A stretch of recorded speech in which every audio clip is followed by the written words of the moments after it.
Hey everybody, it's Merlin here, and I'm going to give you guys a review for Black Panther. Just saw it a little while ago, and I don't know if it's really going to be a very in-depth review because, to be completely honest, I think it's just a very good movie. It basically follows T'Challa.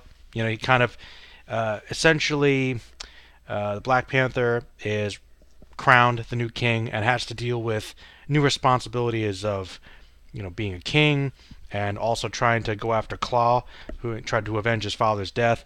And this brings in this new character who's played by Michael B. Jordan, who might have a connection to his past with something that his father did.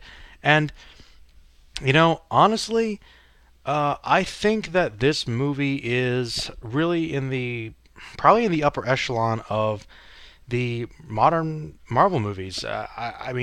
The one that I kind of comparing it the most to, I think, in terms of style, is Doctor Strange, which I really liked as well. Just for a movie that like fully embraces its own identity, just going with the whole African vibe, it just feels really legitimate somehow. And I think that they made excellent use of just the effects work and the cinematography. And I know there were a lot of shots, particularly in Wakanda, where it's obviously a green screen, a very good one. But it still looked really beautiful. Like the scene where he goes to the spirit world to kind of get advice from his father, just looked really beautiful. Just the color contrast that reminded me a bit of Guardians of the Galaxy too. Just some of the best visuals. And for the most part, the action sequences were really well done. I thought that the one minor nitpick is that some of the CGI for some of the fight scenes might have been a little bit iffy, but only minorly. That'd be my only real nitpick. Is some of the editing there was kind of discussing with a friend afterwards. Like that might have been the weakest thing, but that's mostly a nitpick because most of the choreography was actual seemed like one-on-one live action stunts from what I could tell, and I really liked the female characters were all really strong as well. They kicked ass. They were independent as well.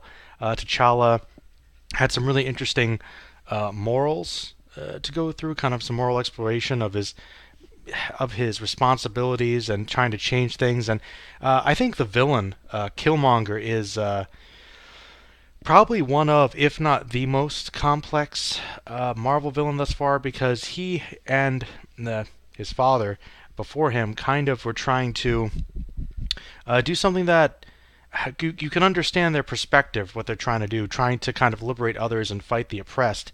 And because he grew up in kind of unfortunate circumstances, without spoiling the movie too much, but I really liked that social commentary. I kind of wish they would have delved a little bit more into it. I think that's the one thing that might have been a little bit of a shortcoming in the movie, but only minorly. After all, it is a Marvel movie and they have to make it marketable. But on the whole, I thought it flowed very well. For a 2 hour movie, it went by real fast. And I think that it didn't stick to the exact same formula as a lot of the other Marvel movies. I think this is very much its own thing. And I liked the comedy. There were a lot of good jokes. I thought the cast seemed like they were all having a lot of fun. Direction was good. Story was solid.